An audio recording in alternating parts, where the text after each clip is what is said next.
Hello everyone, welcome back to my YouTube channel Madhavi Madhav comment set. ఏంటి వీళ్ళు మళ్ళీ bike మీద ఏ టూర్ వేస్తారేంటా అనుకుంటున్నారేంటా? కాదండి, బైక్ మీద రైల్వే స్టేషన్కి వెళ్తున్నాం. ఇదిగోండి పర్వతవరం రైల్వే స్టేషన్కి వచ్చేసాం. రాయగడ మజ్జిగౌరమ్మ తల్లి దర్శనానికి వెళ్తున్నామండి. మేము ఇంకా మా వారి ఫ్రెండ్ ఫ్యామిలీ కలిసి వెళ్తున్నాం. చూడండి, అదిగో అలా సెల్ఫీ దిగుతున్నాం. ట్రైన్ వచ్చి ప్లాట్ఫామ్ 1కి వస్తుంది అనుకున్నామండి. అందుకే తీరిగ్గా కూర్చొని సెల్ఫీలు దిగుతున్నాము.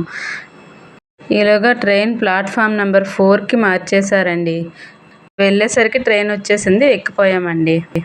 పార్వతీపురం నుంచి రాయగడ వెళ్ళే మార్గం అంతా పచ్చని చెట్లతో, చుట్టూ కొండలతో ఎంతో అందంగా కనిపిస్తుంది. చూడండి, రాయగడ చేరే ముందే నాగావళి నదిపై ఎత్తైన బ్రిడ్జ్ కనిపిస్తుంది. చూడండి, అదిగోండి అదే. ట్రైన్ బ్రిడ్జ్ ఎత్తుగా ఉంటుంది, రోడ్ బ్రిడ్జ్ కిందకు ఉంటుందండి. ఇది చూడడానికి చాలా బాగుంటుంది. అదిగోండి మా పిల్లలందరూ చూస్తున్నారు.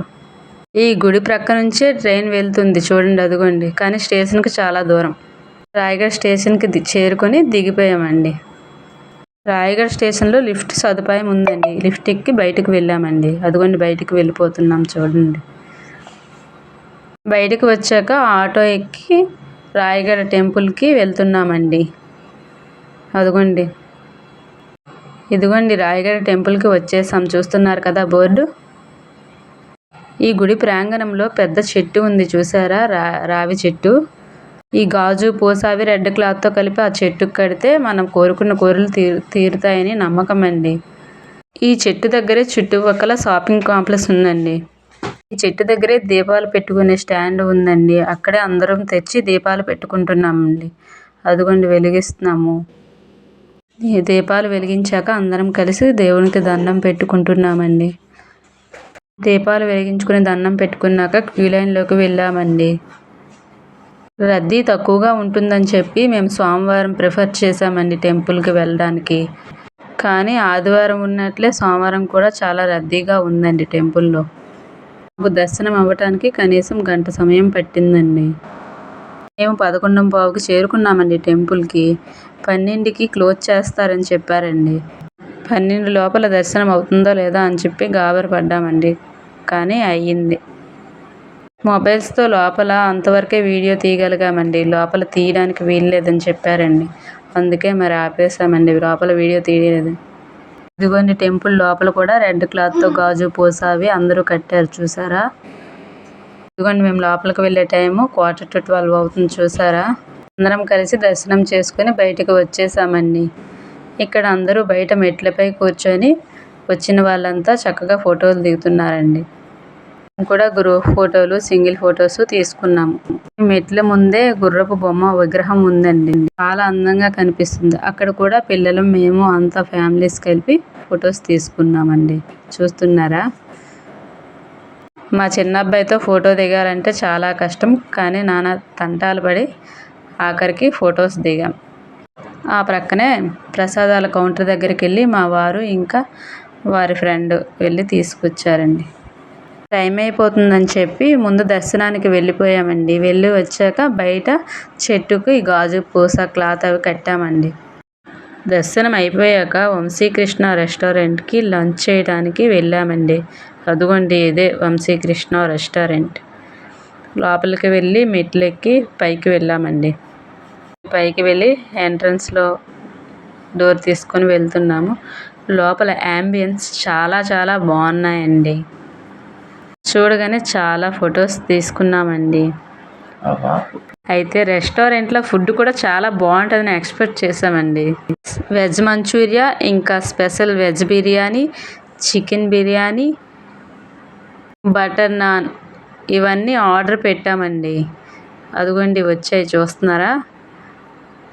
మీకు ఇది తెలుసా? బిర్యానీలో టూటీ ఫ్రూటీస్ వేశారండి. ఇందులో చాలా స్వీట్గా ఉందండి. బిర్యానీ మాత్రం హాట్గా లేదు. ఇదిగోండి కనిపిస్తున్నాయి, చూసారా? టూటీ ఫ్రూటీలు. స్వీట్గా ఉంది బిర్యానీ. ఎక్కడైనా హాట్గా ఉంటుంది, కానీ ఇక్కడైతే మాత్రం స్వీట్గా ఉంది. ఏం అసలు నచ్చలేదు. స్వీట్గా ఉన్నా సరే ఆ బటర్ నాన్లే తిన్నామండి. మీరు ఎప్పుడైనా ఒరిస్సా వెళ్తే మాత్రం ఫుడ్ విషయంలో ఎక్కడ బాగుంటుందో తెలుసుకొని కొంచెం వెళ్తే మంచిదండి. లంచ్ అయ్యాక ఆటోలో హ్యాంగింగ్ బ్రిడ్జ్ చూడడానికి వెళ్తున్నామండి. ఇక్కడ ఆటో దిగి కొంచెం దూరం నడిచి వెళ్ళాలండి. ఒక 1 km ఉంటుందండి. నడిచి వెళ్తున్నాం. బాగా ఎండగా ఉంది. మేమైతే మెయిన్ రోడ్లో ఉందేమో అని అనుకున్నామండి, కానీ కొంచెం లూప్ ప్రాంతంలో ఉంది. ఈ బ్రిడ్జిని ఆదివాసులు నడవడం కోసం నిర్మించారంటండి. ఇక్కడ చూసారా, భూమి లోపలకు ఆ ఇనుప తీగలు కట్టబడి ఉన్నాయి. చూస్తున్నారా? అదిగోండి, అక్కడ 2 తీగలు ఎలా కట్టబడి ఉన్నాయో చూడండి. వాటి సపోర్ట్తో అలా అక్కడ ఇనుప తీగలకు వేలాడదీసి ఈ హ్యాంగింగ్ బ్రిడ్జ్ను నిర్మించారండి. ఈ ఎండలో నడుచుకొని వెళ్ళి ఆ బ్రిడ్జ్ను చేరుకున్నామండి. ఎక్కువ ఎండగా ఉండటం వల్ల ఆ టైంలో అక్కడ క్రౌడ్ ఎక్కువగా లేదు, ఎవరు లేరు అంత. ఇదిగోండి, హ్యాంగింగ్ బ్రిడ్జ్ వద్దకు చేరుకున్నాం. పైకి ఎక్కి నడుస్తూ ఉన్నాము. ఈ లోపలకు వెళ్ళటానికి వీలు లేకున్నా మధ్యలో గేట్ వేశారండి. మా వారు, పిల్లలు వీళ్ళంతా అది దాటుకొని లోపలికి వెళ్ళారండి. మేము బయట ఉన్నామండి. క్రిందకు చూసారా, నది చాలా లోతుగా ఉంది. ఇప్పుడు సమ్మర్ కావటంతో కింద వాటర్ లేవండి. అదే రైనీ సీజన్లో అయితే బ్రిడ్జికు కొంచెం దగ్గరలో నీరు ప్రవహిస్తూ ఉంటుంది. మంచి ఎండగా ఉన్నా సరే అక్కడ మా పిల్లలు బాగా అటు ఇటు పరిగెడుతూ ఆడుకున్నారండి. ఆ తర్వాత మేమంతా ఫోటోలు తీసుకొని బయటకు వచ్చేసామండి. అక్కడి నుంచి రైల్వే స్టేషన్ ముందు ఆటోతో చేరుకున్నామండి. ఈ రైల్వే స్టేషన్ ముందల రైల్వే కోచ్ రెస్టారెంట్ అని బాగుందండి, చాలా బాగుంది. ఇదిగోండి చూడండి, రైల్వే కోచ్ రెస్టారెంట్ లోపల అది చూస్తున్నారు మా పిల్లలు. అక్కడ ఎక్కి దిగి ఉన్నారు. ఇది ఏసీ రెస్టారెంట్ అండి, చాలా బాగుందని చెప్తే నేను కూడా ఒకసారి లోపలికి వెళ్ళి అలా విజిట్ చేశానండి. వెళ్ళి బయటకు వచ్చేసానండి. ఇదిగోండి, మొత్తం బయట ఇలా ఉంది వ్యూ.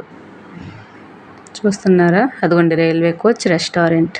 ఆ ప్రక్కనే ఐ లవ్ రాయగడ అని నేమ్స్ రాయబడి ఉన్నాయండి. అక్కడ చాలా స్పేస్ ఎక్కువగా ఉండి గాలి బాగా వీస్తుందని చెప్పి అక్కడ అలా టైం ఉందని ట్రైన్ కోసం కూర్చున్నామండి.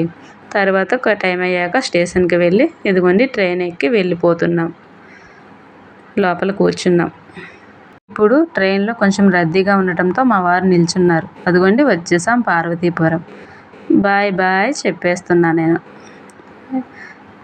ఈ వీడియో కనుక మీకు నచ్చినట్లయితే లైక్ చేయండి, షేర్ చేయండి, సబ్స్క్రైబ్ చేయండి. Bye bye.